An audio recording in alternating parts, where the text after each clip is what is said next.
Hello, my friends, and welcome back to another edition of Stirring It Up with Tiara Monique, Kitchen Table Talk. And this segment of political news is very upsetting to me because they wanted to kill me. They think it's okay to kill me and my family. Emails and by other Politico, Americans. in which the very Please people check this out. at the Let's center talk of about this it say on the other what side. exactly they were doing. That they wanted people to get the virus. And this is the result.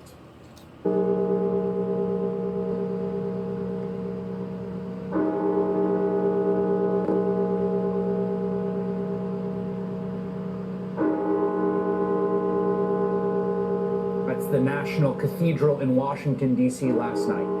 Its bell tolling 300 times, one ring of the bell for every 1,000 Americans, as we pass the 300,000 death toll.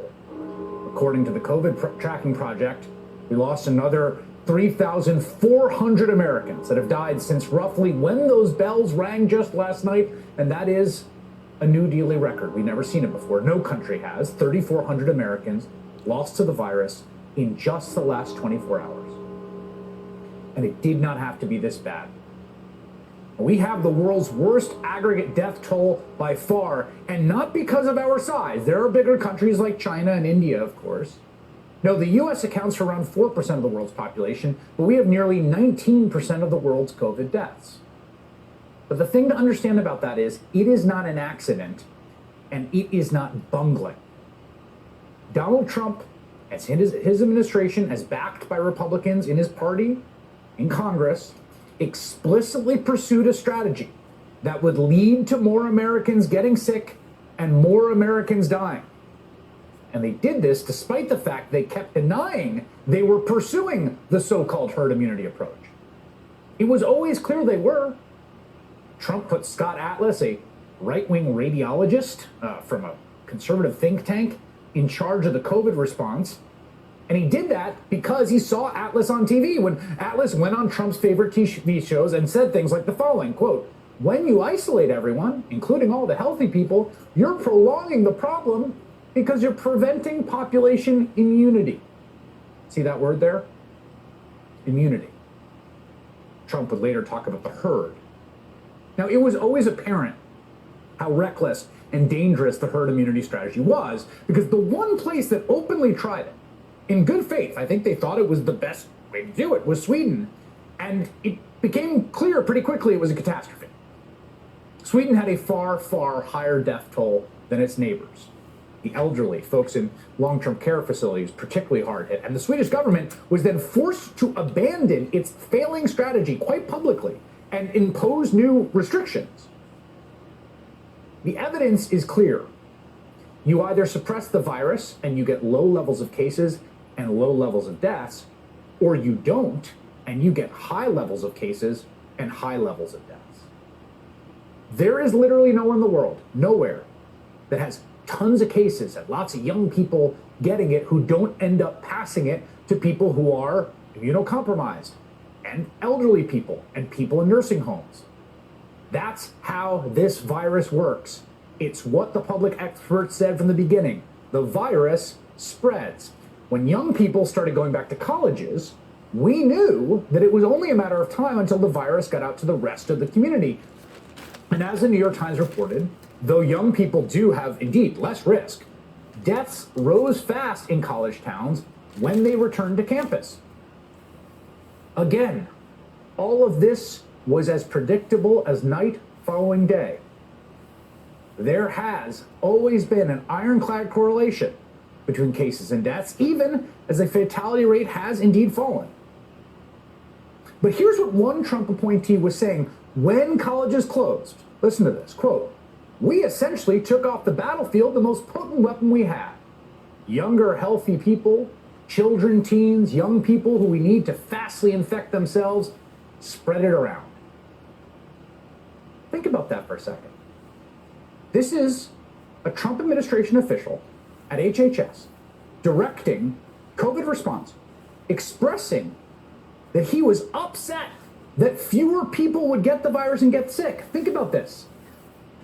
It is like a general rooting for casualties among his own troops. Now, the person who wrote those words, you should know his name. His name was Paul Alexander.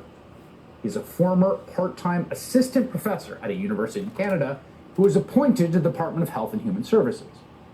But Paul Alexander and this gentleman, Michael Caputo, you should also know his name and his face, both of those individuals were installed specifically to be Donald Trump's eyes and ears at HHS, the White House's eyes and ears, and to override the science when it was politically advantageous to do so. And that pair interfered with CDC reports on COVID, and they pushed back against anything they thought would undermine Trump's message that we're back, baby, get out there. And it wasn't just them. New York Times has a new report out in which Trump appointees described the crushing of the CDC by the administration, one saying, quote, damage has been done to the CDC that will take years to undo. Among those interfering in the agency were Kellyanne Conway and Ivanka Trump, just sending their ideas about once-in-a-century pandemic management. So this wasn't just a couple of political hacks mouthing off in emails. No, this was a concerted, coordinated strategy from the president, Donald Trump, down. The administration reaching into control and override the actual experts in infectious diseases at the most preeminent public health institution in the world, or at least it used to be until he broke it. The simple truth of the last 9 months sounds extreme. It sounds almost hysterical when you say it, but it is what it is. And here it is. Donald Trump and our government under his leadership explicitly pursued a strategy to spread the virus, to get more people sick. They took the side of COVID. They had the same aims as the virus. They were, as I said before, objectively pro-COVID, and they are to this day. And not because they were incompetent, even though they are, but because they actively, affirmatively chose that path. Because through a combination of idiocy and cynicism, they thought that path, aligning with the virus to infect as many people as possible, would be best for Donald Trump's reelection.